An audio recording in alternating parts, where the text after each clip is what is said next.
नमस्कार, कारण में आपका स्वागत है। और आज का मुद्दा है हिंदुत्व। क्या कारण है इसे डिस्कस करने का? क्योंकि शायद करीबन अनादि काल से हमारे जीवन का ये हिस्सा रहा है और अभी हमारे नेताओं ने इसे एक त्रासदी बना दिया है। शायद उनकी समझ से या उनकी गलत समझ से ये सब कुछ हो रहा है और मैं इससे इस तरह डिस्कस करूँगा। मैं इसके रूट में जाऊँगा, ना कि इसकी छीकों पे बात, और इसमें इसके निर्माताओं की बात करूँगा और उनके मुख्य उद्देश्यों की बात करूँगा। अब मैं हिंदुत्व को ऐसे एक्सप्लेन करूँगा जैसे होना चाहिए। हमने वेद पढ़े, पुराण पढ़े, हमने गीता पढ़ी, हमने उपनिषद पढ़े। बात सभी जगह से यही समझ में आता है कि ये सभी लिटरेचर जो है एक ही बात पे फोकस करते हैं, वो है मोक्ष।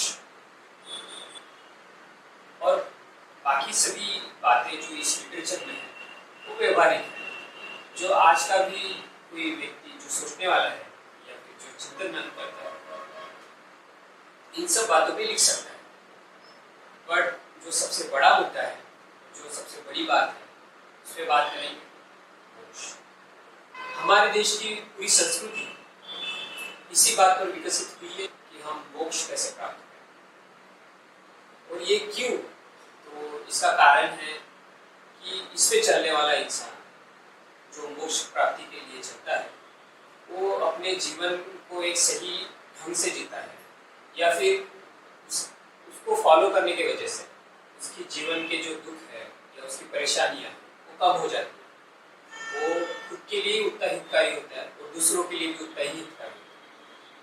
इसलिए हम इसकी व्याख्या करते हैं। और हमारे जो मुनि थे या हमारी जो संस्कृति, हमारे जो महान विचारक थे, उन्होंने इस प्राप्ति के लिए या मोक्ष प्राप्ति के लिए सबसे ज़्यादा एफर्ट्स लगाए। दुनिया में सभी से ज़्यादा एफर्ट्स जो खुद पे किसी ने रखे हैं या जिसका जो खुद का चिंतन करके हमारा देश विश्वगुरु क्यों है?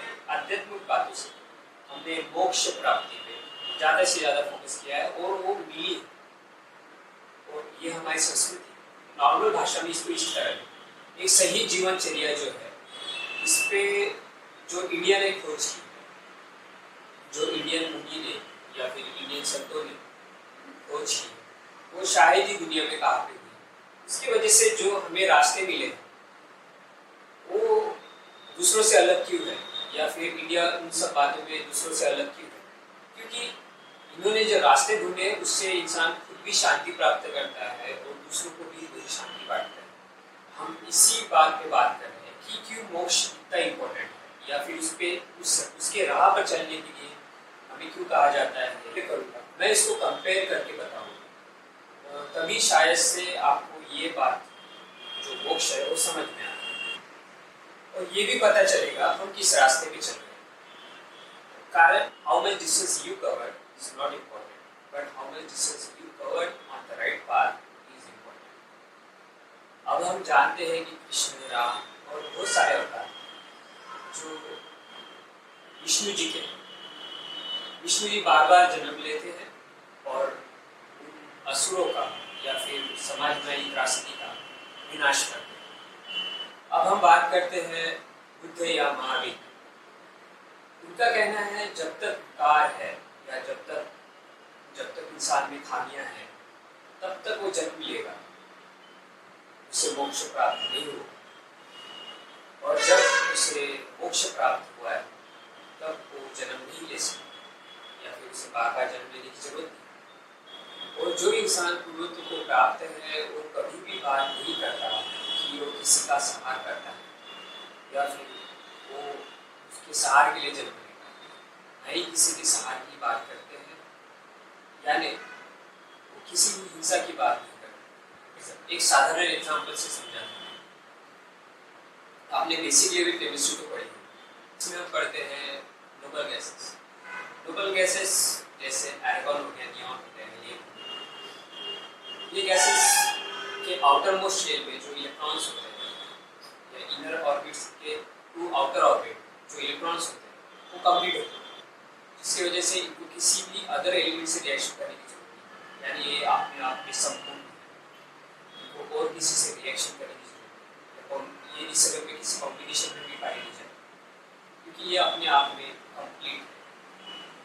और उसी हाथ दूसरे एलिमेंट्स में जैसे सोडियम, क्लोरीन, फ्लोरीन, ये सभी आइटम्स जो है या सभी एलिमेंट्स जो है वो निसर्ग में कंबाइंड फॉर्म में मिलते हैं या फिर किसी और एलिमेंट के साथ मिलके वो अपना एक्शन या रिएक्शन करते हैं, क्योंकि उनके वो कंप्लीट नहीं होते, उनका ऑक्टेव कंप्लीट नहीं होता, वो संपूर्ण नहीं होते अपने आप में। तो जो निसर्ग का नियम उन एलिमेंट्स पे लागू होता है वही इंसान पे भी लागू होता है। जैसे जब तक इंसान अपने पूरे ऑक्टेव खुद को कंप्लीट नहीं बनाता तब तक वो एक्शन रिएक्शन या फिर जन्म या मृत्यु के घेरे में रहता है। तो हमारे हिंदू जो आराध्य देवता वो कभी मोक्ष प्राप्ति की डायरेक्ट बात नहीं करते। उलट बुद्ध या महावीर की बात की जाए तो वो सिर्फ एक ही मार्ग की बात करते हैं, वो है मोक्ष प्राप्ति या निर्माण, तो कैसे प्राप्त किया जाए। वो अरिहंत होने की बात करते हैं, यानी अरिहंत खुद के अंदर के शब्द को मारने की बात करते हैं। और हमारे शब्द हमें पता है, राग, द्वेष, ये सब हमारे अंदर के शब्द। तो मोक्ष प्राप्ति माने अपने अंदर के शब्द को मारना, ना कि किसी बाहर के शब्द पर विजय पाना। हिंदुत्व में जो भी बातें बताई गई, जो भी बातें कही गई, वो सभी एक कहानियों के आधार पर कही गई या कैरेक्टर्स हैं। और सभी लोग या जो उनको फॉलो करते हैं वो सभी लोग एक एक कैरेक्टर लेके पकड़ के बैठ गए, ना कि उनके मुख्य उद्देश्य या उनकी एक्चुअल फैक्ट्स को या उनके सिखाए गए रास्ते को, जिसकी वजह से जो रास्ता है वो अभी दूसरा हो चुका है या फिर रास्ता जो है वो शायद से मिट गया है। और जो सत्य का रास्ता है वो सीधा साफ सरल है। उसको प्राप्त करने वाला कभी भी जिसको समझा रहा है उसको उलझनों में नहीं रख सकता या फिर ऐसे शब्दावली में नहीं बांध सकता जिसमें उसको कंफ्यूजन हो। तौर पे तो बुद्ध के साथ जब लोग चले तब उनके साथ जो भी लोग चले, जैसे सारी पुत्र हो गया, मोगलायन हो गया, उनके शिष्य या उनके बहुत सारे शिष्य, जैसे खुद उनके माता पिता अरहंत बन गए, उनका बेटा अरहंत बन गया। और यही प्रोसेस उनके बाद जिन्होंने फॉलो की वो सभी अरहंत बने या उसके उस रास्ते के फलदायी बने। और हमारे हिंदू देवी देवता का जो शत्रु है वो हमेशा बाहर है। या कहानी कुछ इस तरह गढ़ी गई है कि हमेशा हमें शत्रु का आभास दिलाती है और जो हमेशा बाहर रहता है और ना ही कभी वो किसी अंदर के शत्रु की बात करते हैं। और बात हुई भी तो ना ही उस रास्ते की बात करते हैं जिसमें एक साधारण इंसान चल पाए और अपने अंदर के शत्रु को मार पाए। जो हिंदुत्व है उसकी कहानियाँ, उसका लिटरेचर इस बात पे ज़्यादा फोकस कर रहा है कि वो कैरेक्टर क्या है उसको समझने की। और जबकि बुद्ध और महावीर उस डायरेक्ट मोक्ष प्राप्ति की तरफ जाता है, उसके मुख्य उद्देश्य क्या है उसके तरफ जाता है।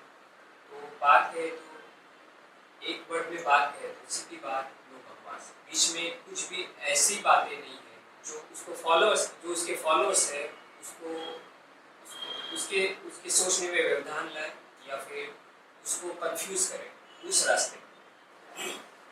जैसे मैं बुद्ध की बात करूँ तो मोक्ष प्राप्ति में जो बुद्ध ने कहा है वो कुछ इस तरह है कि उन्होंने जो कहा है वो उनके समय में उतना ही लागू करता था जितना वो आज बुद्ध के मार्ग को जो फॉलो करते हैं उनके बीच में किसी को आने की जरूरत नहीं। जो बुद्ध ने जो विधि बताई है जो कि तो उस समय उस इंसान को समझ में आती है। हम हिंदुत्व में जाते हैं तो आज के कंडीशन में या उसके पहले के कंडीशन में जो भी लिटरेचर मिलता है तो हमें ये दिखाई देता है कि जो भी संत आके गए या जो भी बाबा आके गए वो उस मार्ग के बीच में या फिर उनके बीच में खड़े हो गए। इसकी वजह से ये हुआ जो भी रास्ते बताए गए वो दूसरे थे।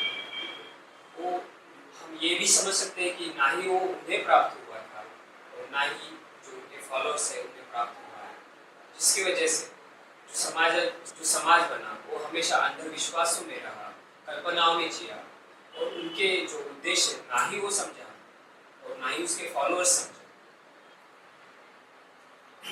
अब बात करते हैं इस सदी के या पिछले सदी के सबसे बड़ी त्रासदी, जो शायद से हमारे समाज में, हमारे इंडिया में चलते आ रहा है, जिसको हम फॉलो करते आ रहे हैं या पूरा समाज फॉलो करते आ रहा है, वो है हमारी जाति व्यवस्था। अभी इसको मैं इस तरह समझाऊंगा।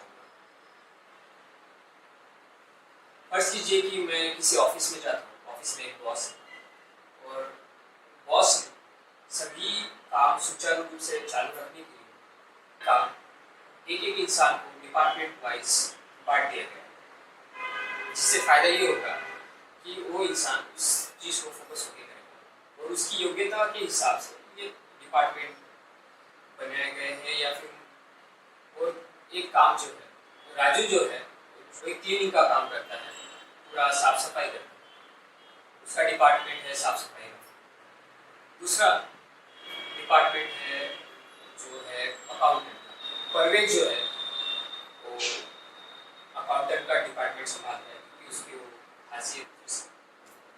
बॉस जो है वो राजू को कहता है, भाई राजू तू सिर्फ क्लीनिंग का काम करेगा और तेरी आने वाली सभी पीढ़ियाँ यही काम करेगी, इसके अलावा और कोई काम नहीं करेगी। और जो परवेज है जो अकाउंटेंट का काम करता है, उसे भी यही कहा है कि भाई तेरी जो पीढ़ी आएगी वो सब यही काम करेगी, इसके अलावा और कोई काम नहीं करेगी। तो आप सोचिए राजू और जो परवेज है उनकी मानसिकता पे क्या असर पड़ेगा। राजू खुद सोचेगा कि जो राजू ने अपने बेटे के लिए सपने देखे थे या उसका बेटा खुद अपने अपने फ्यूचर के बारे में जो सोचता होगा, वो एक तरह से उसका गला घोट दिया गया, उसका विकास, उसका सामाजिक विकास पूरी तरह से दबा दिया गया। कि वही बात परवेश को भी लागू जाती है। तो ऐसी ही समाज रचना हिंदुत्व ने हमारे इंडिया में रखी। इसकी वजह से ये हुआ कि स्पेशल तबके बने जो वही काम करते रहे, वही काम करते रहे अपने पीढ़ियों से पीढ़ियों तक, जिसकी वजह से समाज का पूरी तरह से एक शोषण हुआ। क्योंकि सभी बातें जो थी, जो बॉस ने अपने अपने अपने कंपनी में रखी, वो उसके फायदे के लिए थी, क्योंकि उसे लग रहा था कि मेरा फायदा होगा, और जो उसका निजी स्वार्थ था, पर ये बातें समान तरीके से उसके यहाँ पे जो एम्प्लॉयज है उसके लिए लागू नहीं हुई। अब ये आप सोच सकते हैं, हमें तब ये समाज व्यवस्था लगी, और उसके जो परिणाम है आज तक वो इंडिया भुगत रहा है। क्योंकि इसकी वजह से आपकी योग्यता और आपके सपने, इन दोनों का गोला घोटा जाता है। बस ऐसे ही आप किसी को अपना बॉस ना बनाएं जिसके सामाजिक व्यवहारिक विचार आपके विकास का, आपकी योग्यता का गला न घोटे। इसलिए हमारे समाज के कुछ समझदार लोगों ने एक संविधान दिया है, जिसमें हमारे इतिहास में और हमारे फ्यूचर में क्या हो सकता है और इंसान उसको कैसे रिएक्ट करेगा, इसके लिए एक संविधान दिया गया है, जिसको फॉलो करने के बाद इंसान को समान अवसर, उसको समानता से रहने का हक और बंधुता, ये सभी बातें जो उसके स्वतंत्रता के लिए जरूरी है वो बताई गई है, और उस पर चलने का निर्देश साफ और सुथरे सही मार्ग से बताया गया। तो काम योग्यता है, पर्सनल इंटरेस्ट, किसी जात या गोत्र का से दूर पर तक कोई संबंध नहीं। और जो निसर्गता कभी भी एग्जिस्ट नहीं करती वो है जात, गोत्र, रंग, भेद, east, west, north, south, unhuman are exist. क्योंकि जो सत्य है वो निसर्ग के बेसिक नियमों को उजागर करता है, उसका दूर पर तक किसी आइडियल या आइडियोलॉजी से कोई संबंध नहीं। अंततः ढोला की बात, किसी भी आइडियल को आप मानते हैं उनको तब तक ना माने जब तक आपको ये ना सिखा दे आपकी गलती आपके पकड़ में ना आए। फिर से कह रहा हूँ, जब तक आपकी गलती आपको खुद के पकड़ में ना आए तब तक आप किसी आइडियल को ना माने। और जब आप ये करने लगिए, आपको ये समझ में आएगा कि आप सही रास्ते पर हैं। किसी और की जरूरत ना पड़े, बस आपको आपकी गलती समझ में आ जाए, पकड़े में आ गई या फिर मैं इसको खुद रियलाइज कर सकता हूँ, तो आप खुद से मानते हैं या फिर आप मोक्ष में मानते हैं। और ये भी पता चलेगा कि हम किस मार्ग पर चल रहे हैं। कारण how much distance you covered is not important, but how much distance you covered